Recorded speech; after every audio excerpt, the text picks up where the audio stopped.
أعزائي المشاهدين، أهلا بيكم في حلقة جديدة من الحكاية فيها إيه. حكايتنا النهاردة كارثة ومأساة في نفس الوقت. الحكاية باختصار إن كان في حد مريض في العناية المركزة في محلة مرحوم. الغريب بقى إن ابن عمه راح المستشفى عشان يزوره وغيره وحاولوا يمضوه على الورق، بس هنا التمريض كان واعي وواخد باله وكلم الأمن الموجود في المستشفى ومسكوهم وسلموهم للشرطة. من هنا قلنا الحكاية فيها إيه. الحكاية النهاردة هنسمعها سوا من الناس اللي كانوا موجودين. هتكون معانا الدكتورة نسرين حسن رئيس تمريض المستشفى محلة مرحوم. تعالوا نبدأ بيها ودخلتها النهاردة. نسرين، ازي حضرتك؟ انا مثلا اتفرجت. ربنا يخليك. ممكن نعلي صوت حضرتك بعد إذنك شوية؟ اتفضل. دكتور نسرين، احنا النهارده بنتكلم على واقعة محلة مرحوم وربنا يخليكي، وحضرتك والفريق اللي موجود اتمكنتم من انتم تمروا على ابن عم المصاب او ابن عم المريض اللي عندكم في المستشفى. حضرتك الناس عايزه تعرف ايه التفاصيل، ممكن حضرتك تحكيها لنا؟ ايوه، هي تفاصيل يعني بس بصراحه برضه عشان خصوصيه برضه المريض لازم نحترمها، يعني خصوصيه اللي حصل. الامر عامه بالوارث يعني. فتره الزيارة كان في فتره زيارة الأعلام في المستشفى في وقت معين يعني محدد. هو بيخش كل المرافقين فأثناء وجود المرافقين دولت، الممرض طبعا بيبقى موجود متواجد في مكانه والدكتور بتاع الدنيا. الممرض روح الصراحة في حاجة غريبة، يعني بقى في ورق كده بيطلع وفي حاجة بتتبصم يعني بإيديه. فجيت محسوبة وقالوا له بتعملوا إيه ومسك إيديه وزعقله وزمن الدكتور على طول. الدكتور أحمد اللي موجود وكانهم طبعا تنزلوا في المكان واتصلوا بالدكتورة والحاج ولاد المستشفى. طبعا بالمحتاج وفوق فعلا الإمكان ده كلها جت. استفادتهم كلهم طبعا على المركز. وطبعا الممرض قال بأخباره هو الدكتور أحمد، والحمد لله رجع بالسلامة. أنا بقيت التفاصيل اللي بقى عندوش الأهل المريض لسه متواجد عندنا في العناية، لأنه أصلا كان داخل صوب الوعي. هو لسه موجود يعني عندنا في العناية، وطبعا الزيارة عنده بتبقى محدودة جدا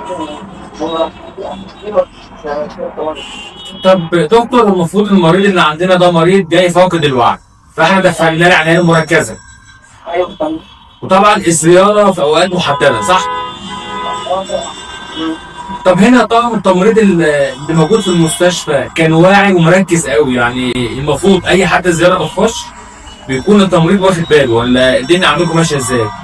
لا طبعا لازم يكون في بالذات في الأماكن الحاجة زي العنايات لازم موجود الممرض متواجد. يعني برضه الأسباب لحاجة زي دي ممكن يكون مركز مثلا مع حاجة، لأن كنت عارف المريض لا خوف ولا فلازم الممرض يكون متواجد ولاحظ كل حاجة بتتعمل مع، لأن يمكن يكون بيأكلوه بيشربوه بس يكون واقف عشان مثلا لو بيأكلوه حاجة بقى الحاجة دي ممنوعة مش ممنوعة، محتاج حاجة مريض.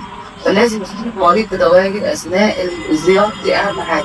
ولو كان متواجد ما كانش عارف او اكتشف اللي حصل ده، وجيب واحد تستلم من المستشفى يعني لازم يكون ويكون موجود اثناء الزياره. تمام، يعني لازم يكون موجود عشان في ممكن ندخله أي أكل يضر بصحة المريض، فلازم يكون الممرض متابع شغله صح. طبعا هم محتاجين حاجه استفسار برضه الدكتور موجود. احنا مثلا ايوه عايز اقول استفسار في حاجه مستشفيه للعلاج وانتم فبيكون الدكتور موجود عشان يرد على الاسئله. بجد والله حاجة جميلة يا دكتور اللي انتم كنتوا مركزين قوي وأنقذتوا الموقف. طيب أنا سمعت الناس اتكرمت النهارده. هو الاستفسار طبعا جهات مديرة المستشفى طبعا لازم دورهم طبعا لازم عشان اكتشاف يعني اي حمل زي دوت لازم عشان نشجع التمريض ونشجع الدكاتره، وطبعا الامن بيكون موجود.